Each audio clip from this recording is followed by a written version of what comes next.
Buenos días a todas y todos. Soy la doctora Graciela Barín del Comité de Adolescencia y quiero agradecer en primer lugar a la Sociedad Uruguaya de Pediatría por este espacio que nos da para compartir con ustedes elementos y temas sobre la adolescencia. En este momento es un gusto para mí presentar al doctor Luis Barbeito. Es médico, investigador en neurociencias, fue director del Instituto Pasteur de Montevideo y actualmente dirige un grupo de investigación y tiene un posgrado en neurofarmacología. Doctor, él nos va a presentar el cerebro adolescente, la mirada desde la neurociencia. Muchas gracias. Queda con ustedes. Muy bien. Bueno, buenos días para todos. Agradezco a la doctora Graciela Barín y a la Sociedad Uruguaya de Pediatría por esta invitación. Ustedes saben que los temas de neurodesarrollo no es mi especialidad. Sin embargo, soy un asiduo lector de estos temas en virtud de la importancia que esto tiene para la sociedad.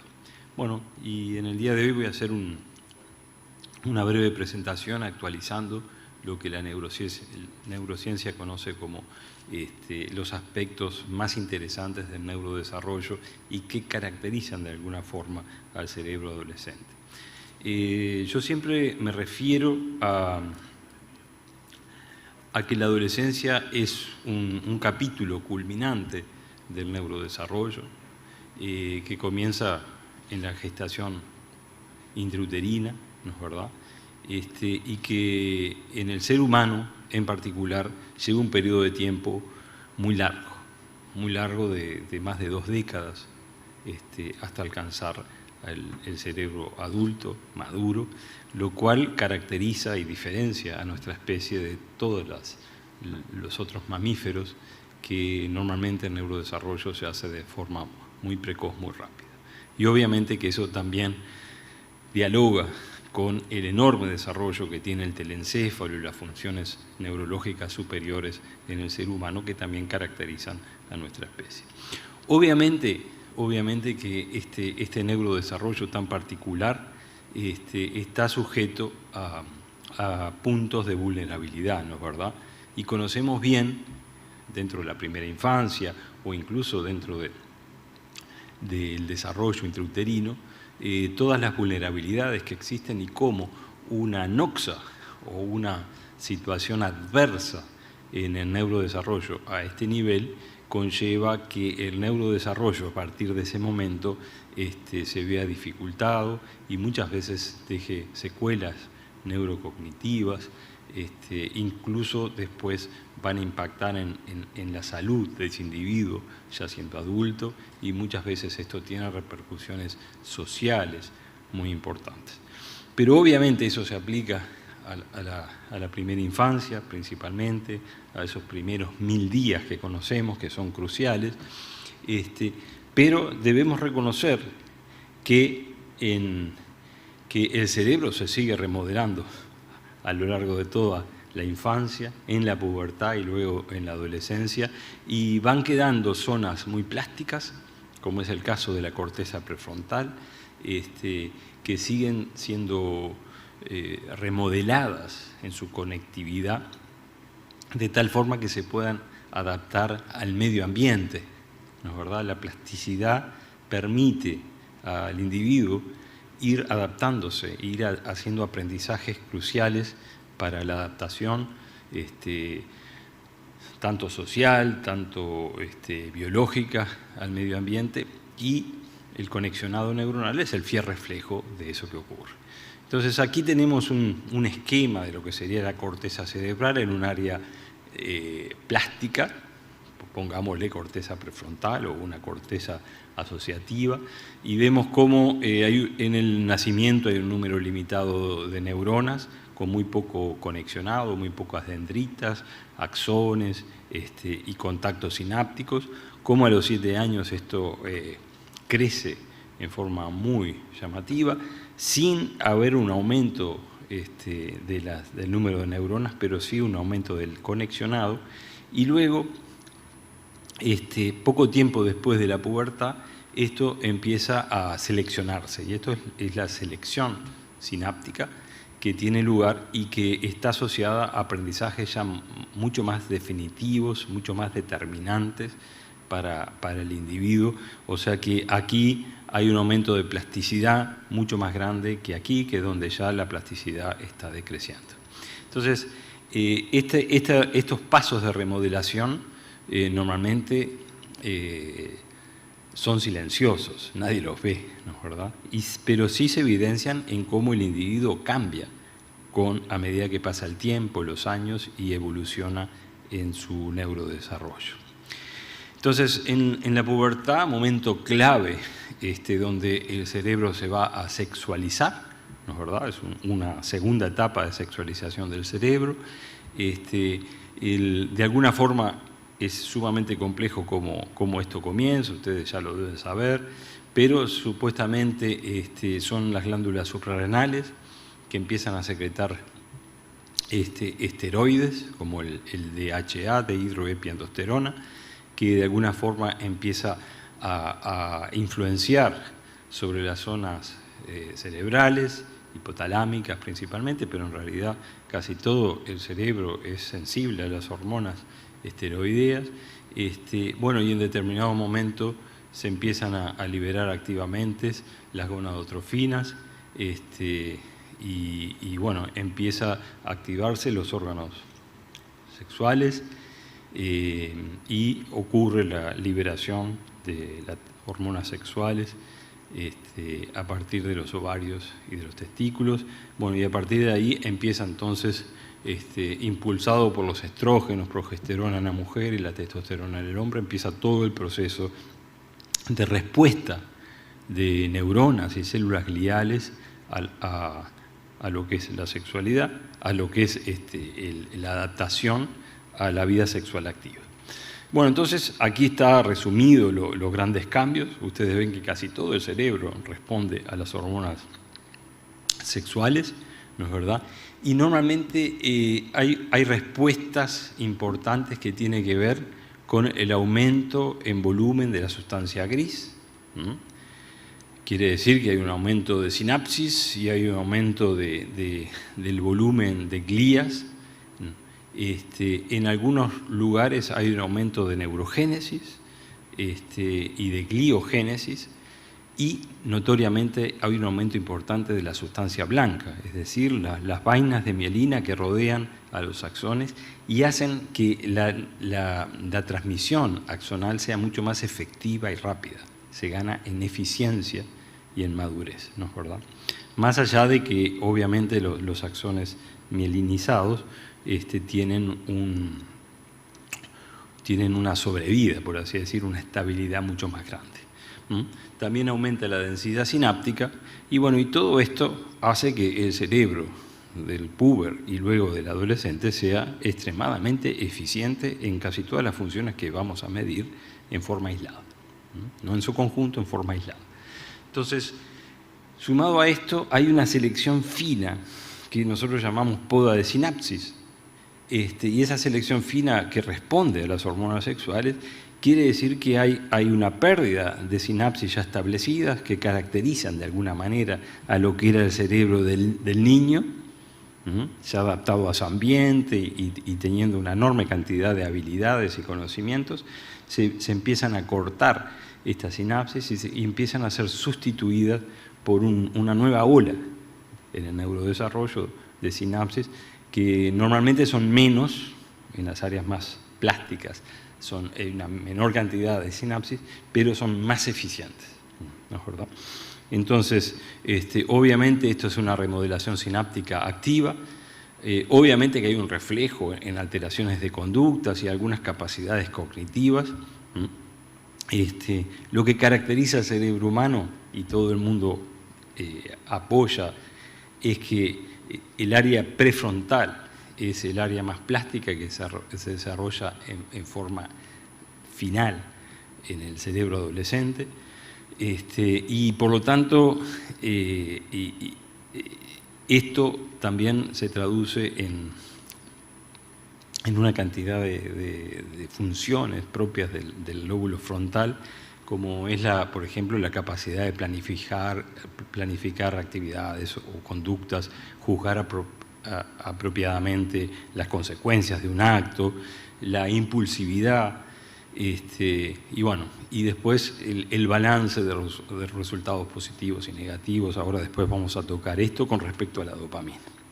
Bueno, y yo ya les hablé de la mielina, ¿no es verdad? La mielina juega un rol muy importante en la adolescencia, porque es ahí donde se van a fijar ese cableado axonal y la eficiencia de conducción de los axones a través de las vainas de mielina, que obviamente que responden a las hormonas sexuales y que requieren una alimentación, un aporte de colesterol, un aporte de hierro importante para tener lugar. Y por lo tanto, la mielinización del cerebro dialoga de alguna forma con algunas conductas alimentarias que tienen los adolescentes. Y esto es muy interesante. Es otro capítulo, yo no lo voy a tocar. Pero sí quisiera centrarme en el sistema dopaminérgico, porque si hay algo que caracteriza al neurodesarrollo en la pubertad y luego en la adolescencia, es la plasticidad que tiene el sistema dopaminérgico, sobre todo en algunas vías. Las neuronas dopaminérgicas se sitúan en un par de núcleos aquí en el tronco cerebral, ¿no es verdad? Y algunas proyectan hacia el núcleo estriado o ganglios basales, pero otras del área tegmental ventral, proyectan a la corteza prefrontal. Ustedes lo ven acá. Y esto es extremadamente importante. Ustedes saben que la dopamina es el neurotransmisor del placer, de sentirse recompensado por un acto o por un alimento o por cualquier circunstancia social que ocurra, y por tanto este sistema dopaminérgico señala al cerebro y a su funcionamiento cuáles son las cosas positivas y refuerza esas conductas positivas, ¿no es verdad? Entonces, en la adolescencia se caracteriza estas neuronas por ser plásticas, volverse muy activas, aumentar el número de fibras que llegan a la corteza cerebral. El aumento más grande de fibras axonales tiene lugar en la dopamina, las fibras de dopamina que llegan a la corteza prefrontal, ¿no es verdad? Y bueno, y esto de alguna forma hoy se supone que caracteriza al sistema al cerebro adolescente. Cómo ellos dialogan con el sistema de recompensa y con la búsqueda anticipada del placer que ello conlleva, porque la dopamina también señala la búsqueda anticipada del placer y la gratificación.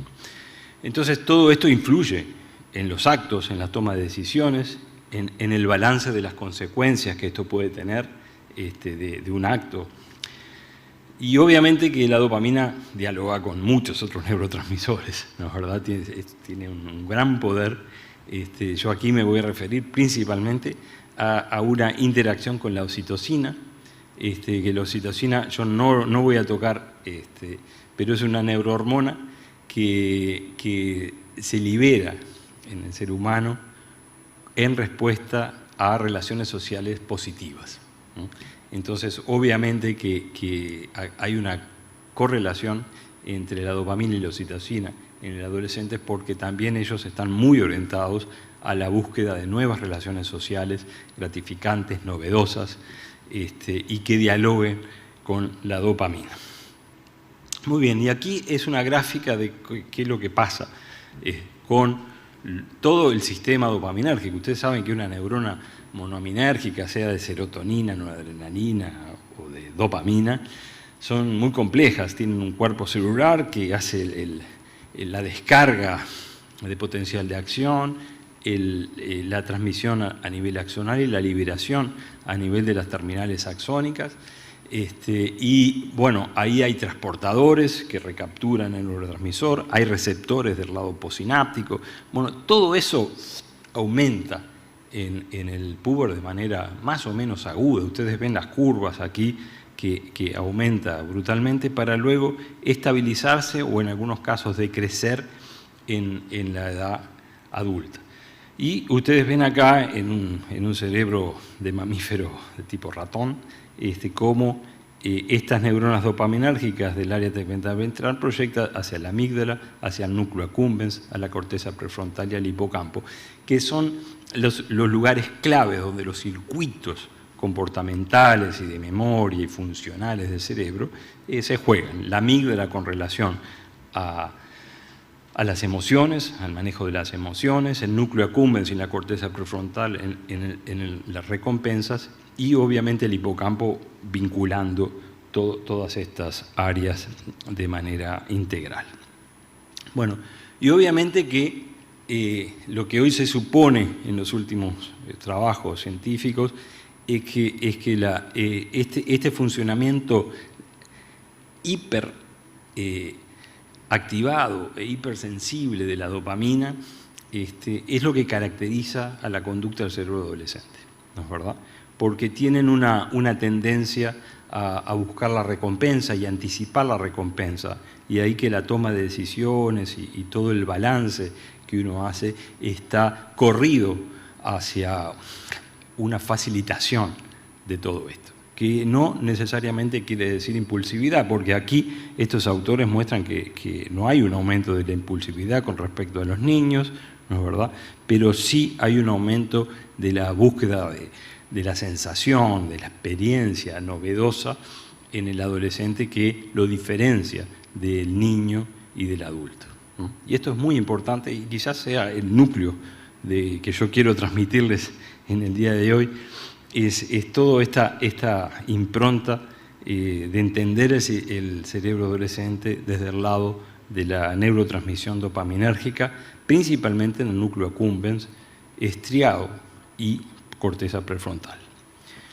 Obviamente que la dopamina se relaciona con todo lo que nosotros vivimos, ¿no es verdad? Con experiencias sociales, experiencias biológicas, pero también dialoga con la comida, ¿no es verdad? Con la conducta alimentaria, y se sabe hoy que los diferentes tipos de conductas alimentarias van a dar cierta gratificación que pasa por una activación de la dopamina, y por lo tanto, si el adolescente tiene esa característica de tener el sistema dopaminérgico hiperactivo e hipereficiente, seguramente se puede anticipar que de alguna forma dialogue con la conducta alimentaria. Y bueno, estos trabajos donde estudian cómo influye la dieta rica en grasa en la adolescencia y cómo modula el sistema dopaminérgico, no hace más que confirmar esto que yo les digo, ¿no es verdad?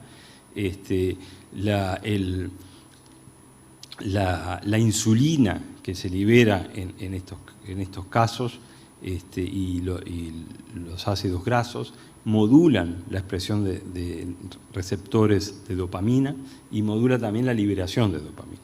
Entonces, obviamente que se ve que hay ciertas dietas o ciertos nutrientes que van a generar un aumento de la liberación de dopamina, y eso hace que los adolescentes sean de alguna forma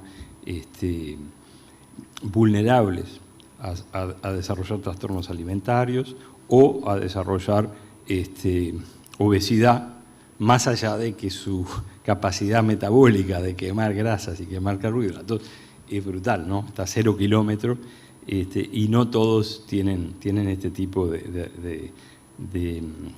tienen problemas de obesidad o sobrepeso.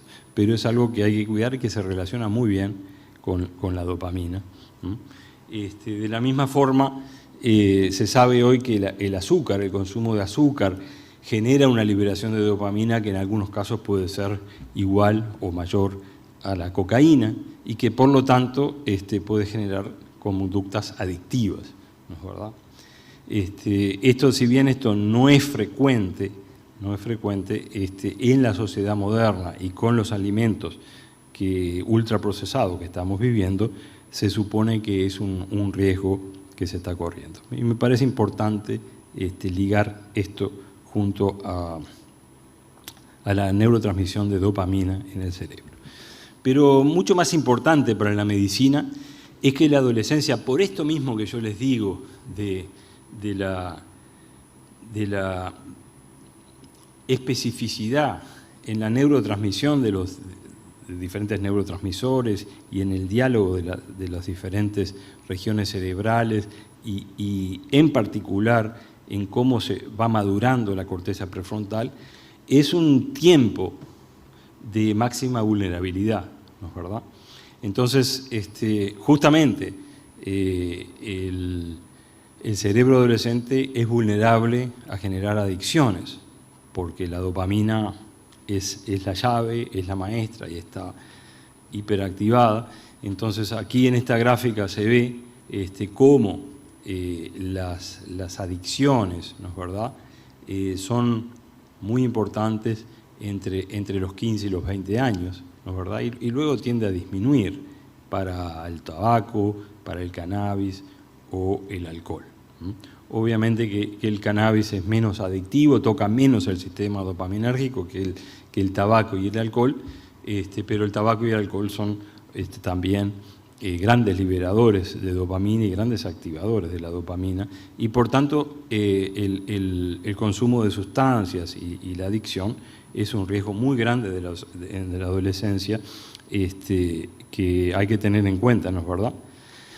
También en la adolescencia aumenta el riesgo de esquizofrenia, esto se sabe bien, o sea, en los varones aumenta el riesgo de esquizofrenia, en las mujeres hay trastornos de la ansiedad y aumenta el riesgo de depresión, y bueno, y todo esto también de alguna forma está relacionado al consumo de sustancias, a conductas alimentarias, y bueno, y son todas cosas que hay que tener en cuenta, y que uno puede deducir fácilmente al tener en cuenta la neurotransmisión de la dopamina.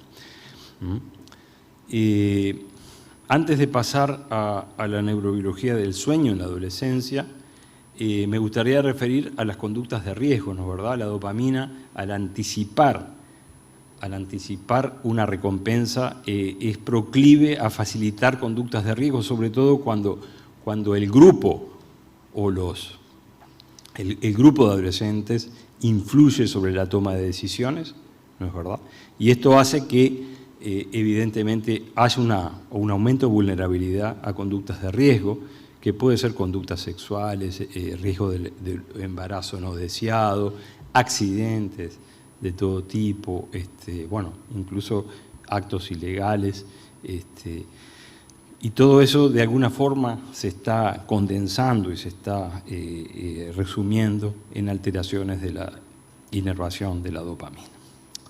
Bueno, y finalmente hablar de la neurobiología del sueño. Ustedes saben que los adolescentes empiezan a cambiar, los púberes empiezan a cambiar sus ritmos de sueño y vigilia hacia una tendencia de dormir más tarde y levantarse más temprano.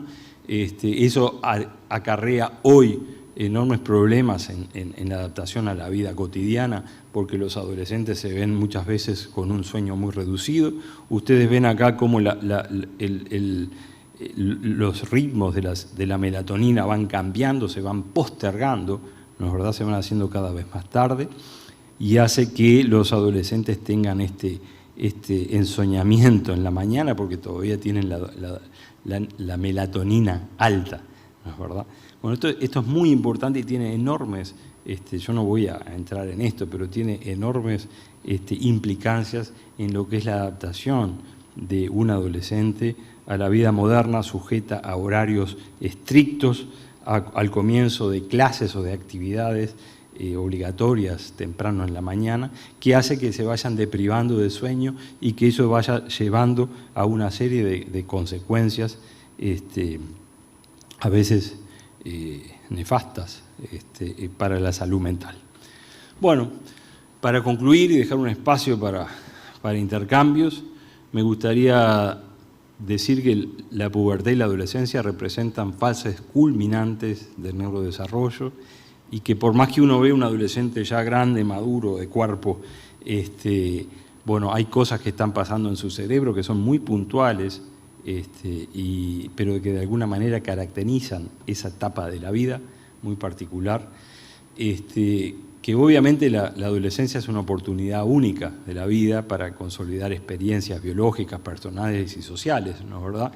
Es claro que si la adolescencia es así, con ese punto de problemático, de difícil, de rebelde, etcétera, es porque evolutivamente ha sido beneficioso para el ser humano, y no solo para el ser humano, porque la adolescencia es parecida de los ratones para acá, es parecida para todos los que tengan que sexualizar su cerebro, ¿no es verdad? Así que hay que tenerlo en cuenta como una cosa buena, por la cual hay que pasar para que nuestra sociedad y la persona misma pueda obtener un completo desarrollo. Obviamente que es un periodo de máxima vulnerabilidad, ya hemos hablado de esto, y obviamente para la pediatría y para otros tipos de intervenciones, las intervenciones efectivas apuntando a la prevención, ¿no es verdad?, pueden tener gran impacto para que la adolescencia pase bien, de manera positiva, y bueno, y que luego tengamos un ser adulto pleno, con pocas secuelas de su neurodesarrollo, para el bien de él mismo y de las futuras generaciones. Bueno, yo les agradezco mucho y buen congreso. Bueno, muchas gracias, doctor Luis Barbeito. Me dicen que hay una pregunta. ¿Sale por acá? Ahí está. Dice así: gracias, doctor. ¿Cree que en estos cambios sociales que estamos viviendo hoy en día afectan al incremento de la dopamina en adolescentes y así buscar cada vez más las recompensas inmediatas y más a corto plazo? Es muy buena pregunta. Creo que sí. Nuestra sociedad hoy está toda enfocada y manipulada para sobrecargar al sistema de dopamina, no solo en los adolescentes, sino que en toda la población. O sea, estamos siendo atraídos hacia liberar dopamina constantemente, sea a través de los alimentos, a través del consumo, a través de las pantallas. Los juegos que jugamos en la pantalla son fuertemente atractores de dopamina, etcétera, etcétera. Todo en la sociedad, de alguna manera, se suma sobre este circuito de recompensa y de gratificación que existe en el cerebro humano, y los adolescentes serían los mayores, los que serían más vulnerables. Así que la respuesta es sí, claro, creo. Bueno, no sé si hay alguna pregunta más. Bueno, entonces estaríamos dejando por acá. Muchísimas gracias, doctor Luis Barbeito, por todo lo que nos actualizó. La verdad que hay muchas cosas que no sabíamos. Y bueno, agradecerle y también a la Sociedad de Pediatría. Muchas gracias.